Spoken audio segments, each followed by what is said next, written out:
நேர்களே, ஃபேஞ்சல் புயல் கரையை கடந்து ஒரு பெருமழையை வடமாவட்ட பகுதிகள் பல்வேறு இடங்களிலும் கொடுத்துவிட்டு தொடர்ந்து நகர்ந்து கொண்டிருக்கிறது மேற்கு வடமேற்கு திசையில். இப்போ நாம திரையில பார்க்கிறது கடந்த 12 மணி நேரத்தில் ஆழ்ந்த காற்றழுத்த தாழ்வு மண்டலமாக மாறி அதில் இருந்து காற்றழுத்த தாழ்வு மண்டலமாக வலு குறைந்து கிருஷ்ணகிரி, தர்மபுரி, சேலம் உள்ளிட்ட பகுதிகளை தொடங்கி இங்க பெங்களூரு பகுதியிலுமே கூட ஒரு பெருமழையை கொடுத்து கொண்டிருக்கக்கூடிய ஒரு நிலவரத்தை நம்ம பார்க்கிறோம். அந்த வகையில் இன்றைய நிலவரம் எப்படி இருக்க போகிறது என்ற கேள்விக்கு முன்னாடி இதனுடைய பயணம் தற்பொழுது எப்படி இருக்குன்றத பாருங்க.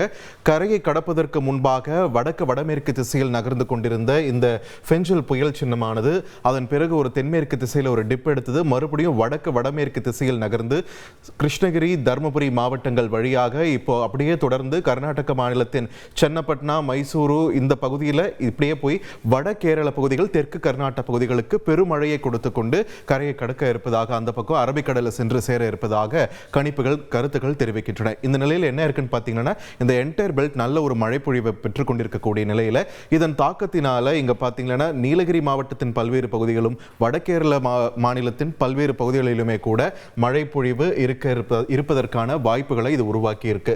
இந்த நிலையில் இன்றைய மழை நிலவரம் எப்படி இருக்க போகிறது அப்படின்றதுக்கான அறிவிப்பை வானிலை ஆய்வு மையம் வெளியிட்டிருக்கிறது. அதன்படி பார்த்தோம்னா சென்னை, திருவள்ளூர், காஞ்சிபுரம், செங்கல்பட்டு, கிருஷ்ணகிரி, நீலகிரி, கோயம்புத்தூர், திருப்பூர், தேனி மற்றும் திண்டுக்கல் இந்த மாவட்டங்களில் மழைப்பொழிவுக்கான வாய்ப்பு இருக்கக்கூடிய ஒரு சூழலை வானிலை ஆய்வு மையம் அறிவித்திருக்கிறது. இந்த பகுதிகளை தொடர்ந்து இந்த மழைப்பொழிவானது குறிப்பாக கிருஷ்ணகிரி மாவட்டத்தில் 20 மணி நேரத்திற்கு மேலாக பெய்து கொண்டிருந்த மழை கொஞ்சம் இது விலக காற்றழுத்த தாழ்வு மண்டலம் விலக மழைப்பொழிவு அந்த பகுதியிலும் குறைவதற்கான வாய்ப்பு இருக்கக்கூடிய சூழலில் கொங்கு மண்டலத்திலையும் அதனை ஒட்டியிருக்கக்கூடிய பகுதிகளிலுமே கூட வரும் இந்த நாட்களில் அடுத்தடுத்த தருணங்களில் மழை பொழிவு கொஞ்சம் அதிகரிக்க வாய்ப்பு இருக்கக்கூடிய ஒரு சூழலையும் நம்மால் பார்க்க முடிகிறது. ஸோ இப்போ சென்னை உள்ளிட்ட பகுதிகள், சுற்றுவட்டார பகுதிகளில் காலை முதலே ஒரு மழை இருக்கிறதே, அதுக்கு என்ன காரணம்? மழை ஓஞ்சிருச்சுன்னு நினைச்சா இன்னைக்கு காலையில் எழும்போது மழையோடு எழுந்திருக்குமே அப்படின்னும் போது இப்போ நாம ரேடார் இமேஜை நாம பார்த்துட்டு இருக்கோம். அதன்படி பார்த்தீங்கன்னா இந்த கேடிசிசி ஜோன் அப்படின்னு சொல்லப்படக்கூடிய காஞ்சிபுரம், திருவள்ளூர், சென்னை மற்றும் செங்கல்பட்டு மாவட்டங்களில் ஸ்கேட்டர்ட் ரெயின்ஃபால், அதாவது ஒரு பரவலான மழையா இல்லாமல் அங்கொன்றும் இங்கொன்றுமாக மழைப்பொழிவுக்கு வாய்ப்பு இருக்கக்கூடிய ஒரு சூழலை நம்மால் பார்க்க முடிகிறது.